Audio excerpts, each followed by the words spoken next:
ಸಲದ IPL next level kick ಕೊಡ್ತಾ ಇದೆ. ಕೆಲ ಟೀಮ್ಗಳು ಸೋಲೋ ಮ್ಯಾಚ್ಗಳನ್ನು ಗೆಲ್ತಾ ಇದ್ರೆ ಮತ್ತೆ ಕೆಲವು ಟೀಮ್ಗಳು ಗೆಲ್ಲೋ ಮ್ಯಾಚನ್ನು ಸೋಲ್ತಾ ಇದೆ. ಅದರಲ್ಲೂ ಕ್ರೇಜಿ ಫ್ಯಾನ್ಸ್ಗಳನ್ನು ಹೊಂದಿರುವ RCB ಟೀಮ್ ಅಂತೂ ಸೂಪರ್ ಡೂಪರ್ ಆಟವನ್ನು ಆಡ್ತಾ ಇದೆ. ಆದರೆ ಈ ಸಲ play off race full change ಆಗಿದೆ. ಇಷ್ಟು ವರ್ಷ 8 ಮ್ಯಾಚ್ ಗೆದ್ದು 16 ಪಾಯಿಂಟ್ಸ್ ಬಂದಿದ್ರೆ ಸಾಕಿತ್ತು, ಪ್ಲೇ ಆಫ್ಗೆ ಆ ಟೀಮ್ ಹೋಗ್ತಾ ಇತ್ತು.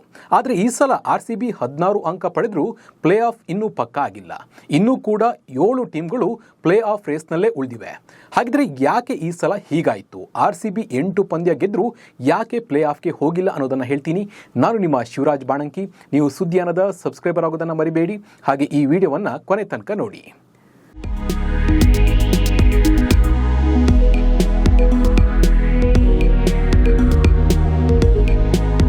IPL ಸೀಸನ್ 18ರ 54 ಪಂದ್ಯಗಳು ಪೂರ್ಣಗೊಂಡಿದೆ. ಈಗಾಗಲೇ ಬಹುತೇಕ ಪಂದ್ಯಗಳು ಮುಗಿದಿದ್ರೂ ಯಾವುದೇ ತಂಡ ಅಧಿಕೃತವಾಗಿ ಪ್ಲೇ ಆಫ್ಗೆ ಪ್ರವೇಶಿಸಿಲ್ಲ ಅನ್ನೋದೇ ವಿಶೇಷ. ಅಂದರೆ 10 ತಂಡಗಳಲ್ಲಿ 7 ಟೀಮ್ಗಳು ಇನ್ನೂ ಸಹ ಪ್ಲೇ ಆಫ್ ರೇಸ್ನಲ್ಲಿದೆ. IPLನಲ್ಲಿ ಪ್ಲೇ ಆಫ್ ಆಡೋದನ್ನು ಖಚಿತಪಡಿಸಿಕೊಳ್ಳಲು ಕನಿಷ್ಠ 16 ಅಂಕಗಳನ್ನು ಪಡೆದರೆ ಸಾಕಿತ್ತು. ಆದರೆ ಈ ಬಾರಿ ಎಲ್ಲ ತಂಡಗಳಿಂದ ಉತ್ತಮ ಪೈಪೋಟಿ ಏರ್ಪಟ್ಟಿದೆ. ಹೀಗಾಗಿ ಪ್ಲೇ ಆಫ್ ಖಚಿತಪಡಿಸಿಕೊಳ್ಳಲು ಕನಿಷ್ಠ 18 ಅಂಕಗಳನ್ನು ಪಡೆಯುವುದು ಅನಿವಾರ್ಯವಾಗಿ ಮಾರ್ಪಟ್ಟಿದೆ. ಹೀಗಾಗಿ 7 ಟೀಮ್ಗಳಲ್ಲಿ ಯಾವ 4 ಟೀಮ್ ಪ್ಲೇ ಆಫ್ಗೆ ಎಂಟ್ರಿ ಕೊಡುತ್ತೆ ಅನ್ನೋ ಕುತೂಹಲ ಹೆಚ್ಚಾಗಿದೆ. ಯಾಕೆ RCB ಪ್ಲೇ ಆಫ್ ಖಚಿತವಾಗಿಲ್ಲ? IPL 2025ರ ಲೀಗ್ ಹಂತದಲ್ಲಿ ಇನ್ನೂ 18 ಪಂದ್ಯಗಳು ಬಾಕಿ ಇವೆ. ಈ ಪಂದ್ಯಗಳ ಮೂಲಕ ಕನಿಷ್ಠ 5 ತಂಡಗಳಿಗೆ 18 ಅಂಕಗಳಿಗಿಂತ ಹೆಚ್ಚಿನ ಅಂಕಗಳನ್ನು ಗಳಿಸುವ ಸಾಧ್ಯತೆ ಇದೆ. ಈ ಕಾರಣದಿಂದ 16 ಅಂಕಗಳೊಂದಿಗೆ ಅಗ್ರಸ್ಥಾನದಲ್ಲಿರುವ RCB ತಂಡಕ್ಕೆ ಪ್ಲೇ ಆಫ್ ಸ್ಥಾನ ಖಚಿತವಾಗಿಲ್ಲ. ನೆಟ್ ರನ್ ರೇಟ್ ಮತ್ತು ಇತರ ತಂಡಗಳ ಫಲಿತಾಂಶಗಳು RCBಯ ಅರ್ಹತೆಯ ಮೇಲೆ ಪರಿಣಾಮ ಬೀರಬಹುದು. ಯಾರಿಗೆಲ್ಲ ಪ್ಲೇ ಆಫ್ ಚಾನ್ಸ್ ಇದೆ ಅನ್ನೋದನ್ನು ನೋಡ್ತಾ ಹೋಗೋಣ ಬನ್ನಿ. ನಿಮಗೆ ಸ್ಕ್ರೀನ್ ಮೇಲೆ ನೀಟಾಗಿ ಗ್ರಾಫಿಕ್ಸ್ ಹಾಕಿ ತೋರಿಸ್ತಾ ಇದ್ದೀನಿ, ಬನ್ನಿ ನೋಡ್ತಾ ಹೋಗೋಣ. ಪ್ರಸ್ತುತ ಮುಂಬೈ ಇಂಡಿಯನ್ಸ್ ತಂಡಕ್ಕೆ 3 ಪಂದ್ಯಗಳು ಬಾಕಿ ಇದ್ದು ಎಲ್ಲವನ್ನು ಗೆದ್ದರೆ 20 ಅಂಕಗಳನ್ನು ಗಳಿಸಬಹುದು.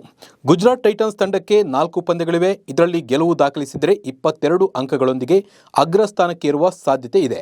ಇದೇ ರೀತಿ ಪಂಜಾಬ್ ಕಿಂಗ್ಸ್ ತಂಡವು 3 ಪಂದ್ಯಗಳಲ್ಲಿ ಗೆದ್ದರೆ 21 ಅಂಕಗಳನ್ನು, ಡೆಲ್ಲಿ ಕ್ಯಾಪಿಟಲ್ಸ್ ತಂಡ 4 ಪಂದ್ಯಗಳಲ್ಲಿ ಗೆಲುವು ದಾಖಲಿಸಿದರೆ 20 ಅಂಕಗಳನ್ನು ಗಳಿಸಬಹುದು.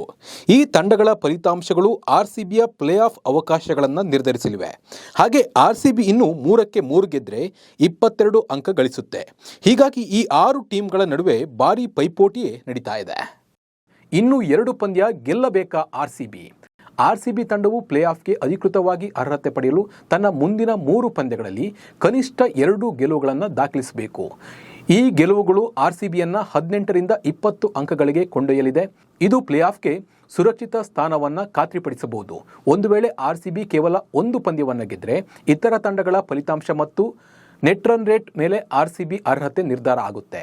ಮೇ 9ರಂದು ಲಕ್ನೋನ ಎಕನಾ ಸ್ಟೇಡಿಯಂನಲ್ಲಿ ನಡೆಯಲಿರುವ ಈ ಪಂದ್ಯದಲ್ಲಿ LSG ತಂಡ ಪ್ಲೇ ಆಫ್ ಭವಿಷ್ಯ ನಿರ್ಧಾರವಾಗಲಿದೆ. ಇತ್ತ RCB ತಂಡ ಗೆದ್ದರೆ ಒಟ್ಟು ಪಾಯಿಂಟ್ಸ್ 18 ಆಗಲಿದೆ. ರಾಯಲ್ ಚಾಲೆಂಜರ್ಸ್ ಬೆಂಗಳೂರು ಹಾಗೂ ಸನ್ರೈಸರ್ಸ್ ಹೈದರಾಬಾದ್ ನಡುವಿನ ಪಂದ್ಯವು 13ರಂದು ನಡೆಯಲಿದೆ. ಬೆಂಗಳೂರಿನ ಚಿನ್ನಸ್ವಾಮಿ ಸ್ಟೇಡಿಯಂನಲ್ಲಿ ನಡೆಯಲಿರುವ ಈ ಪಂದ್ಯದಲ್ಲಿ ಗೆಲ್ಲುವ ಮೂಲಕ ತನ್ನ ಪ್ಲೇ ಆಫ್ ಪ್ರವೇಶವನ್ನು ಅಧಿಕೃತವಾಗಿ ಗೊಳಿಸಬಹುದು RCB. ಮೇ 17ರಂದು ನಡೆಯಲಿರುವ ಪಂದ್ಯ RCB ತನ್ನ ಲೀಗ್ ಹಂತದ ಕೊನೆಯ ಪಂದ್ಯವನ್ನು ಆಡಲಿದೆ KKR ಜೊತೆ. ಒಂದು ವೇಳೆ ಈ 3 ಪಂದ್ಯಗಳಲ್ಲಿ ಗೆಲುವು ದಾಖಲಿಸಿದರೆ RCB ತಂಡವು ಒಟ್ಟು ಪಾಯಿಂಟ್ಸ್ 22 ಆಗಲಿದೆ.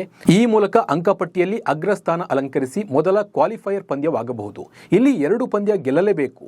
ಈ ಹಿಂದೆ 16 ಅಂಕ ಗಳಿಸಿದರೆ ಪ್ಲೇ ಆಫ್ಗೆ ಕ್ವಾಲಿಫೈಯರ್ ಆಗ್ತಾ ಇದ್ರು. ಆದರೆ ಈ ಸಲ 7 ಟೀಮ್ಗಳ ನಡುವೆ ನೇರ ಹಣಾಹಣಿ ಏರ್ಪಟ್ಟಿದ್ದು ಪ್ಲೇ ಆಫ್ ಹಾದಿ ಬಹಳ ಕಷ್ಟಕರ ಆಗಿದೆ.